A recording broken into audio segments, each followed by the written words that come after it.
Rogue One, on the other hand, is about an angsty tween named Jyn Erso. Does she drink a lot? Is that why they call her Jyn?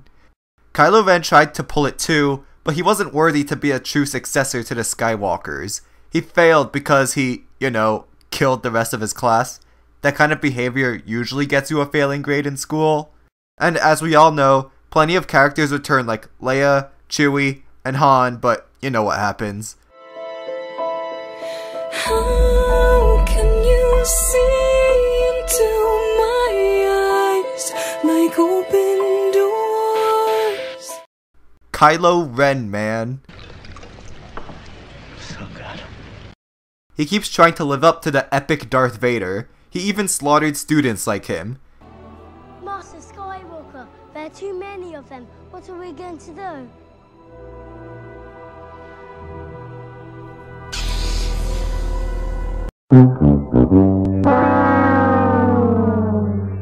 Unlike the prequels where everything feels like a dance, this felt like a real fight. Every lightsaber swing has so much weight and impact. Again, nothing like this.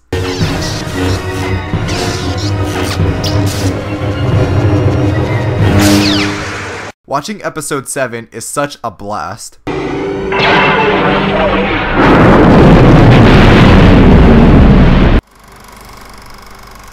First and foremost, Will Smith. I mean, can the Fresh Prince ever give a bad performance? Well, yes. And then as the third act gets underway, another character, Rick Flag, pulls a Waller and mansplains to us what we ought to know about her. And you'd think that since he was the most attached to the Enchantress, that he'd be the one to take her down, but nope, it's that kid from Bel Air. In West Philadelphia, born and raised, on the playground is where I spend most of my days. Chilling out, maxing, relaxing, all cool and all, shooting some b-ball outside of the school. Again, this is probably because the silly Deadpool movie raked in tons of cash, and the darker, more serious Batman v Superman got stooled on by critics. The dialogue is horrendous. Not even all the humor that lands about as well as the missing Malaysia flight. The Amazing Spider-Man is a big black hole of suck that swallows up one of the most iconic characters of Western civilization. Which is nearly as bad, except it was at least watchable due to not trying to be excessively dark and edgy. Yes, that was the animated series theme, because this movie's soundtrack is dull as dung. I apologize to fans of the animated series. This awesome theme is too good for this bad movie.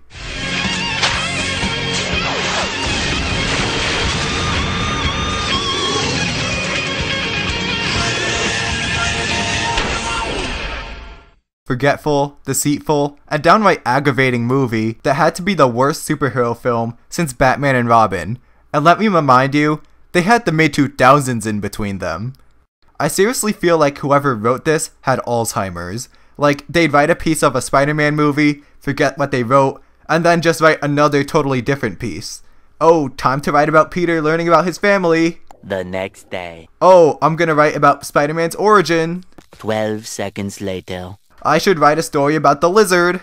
Dude, this guy is mourning her father's death, and you abandon her and break up with her instead of being supportive? It's like a wombo combo of misery. Happy feet, wombo combo. That ain't Falco. That ain't Falco. Wait, I just had a brilliant idea. A Spider-Man movie. Wait for it. With Jeff Goldblum. Who am I? Spider-Man. After the whole letting the robber get away thing, Uncle Ben has an encounter with him and tries to grab his gun away in the greatest display of stupidity I've ever seen. Of course, this leads him to getting shot, because what did you expect?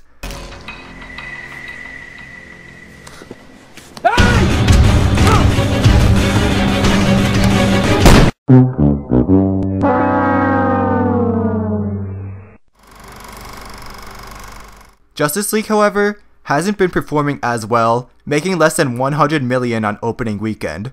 Don't worry, it happens to a lot of movies. He's so unintentionally funny when he's trying to be all serious, and it's never used to make fun of him in any way. Justice League actually tries to play this emo Maui straight. At any moment, I was expecting him to bust out with the heavy metal cover of You're Welcome. In order to take over Earth and terraform it, He needs to find 3 mother boxes and have them touch. And so the Justice League is united to stop Steppenwolf from touching the boxes. I couldn't afford a present this year, so I got you this box. That's what I got you! But Tom Hiddleston does still give a very lively performance. I can definitely see what Taylor Swift saw in this guy. Steppenwolf is just a big CGI figure of nothingness who occasionally shouts out cliché villain lines. Oh, you can't win, you can't stop me, kind of stuff. Justice League has more of a blank space here than Taylor Swift. Man, I'm laying the Tay-Tay jokes on thick today. And I mean thick with the CK, not CC. Taylor's definitely not thick. By the way, notice how I have more to say about her than Steppenwolf? Yeah, that should tell you something. Maybe they just upped the saturation, but the costumes are much brighter and feel more flashy. Let's talk about one of the best sequels ever made, and the best Star Wars movie ever made. Nope, not that. Huh, not even close. Okay, that's not even funny. There we go. Man, I could just imagine what audiences must have been feeling in 1980. They come back to see the heroes from the historic Star Wars work together and overcome the evil Empire again, but nope, they get dismembered instead. And remember, Yoda wasn't even in the original Star Wars. He shows up here and within 5 minutes proves himself to be the swellest green swamp monster until 2001. But Yoda is the ultimate mic dropper, constantly dropping these bombs of wisdom on Luke.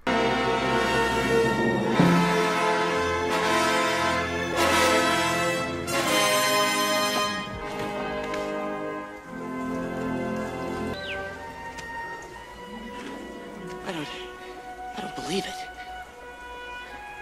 That is why you fail.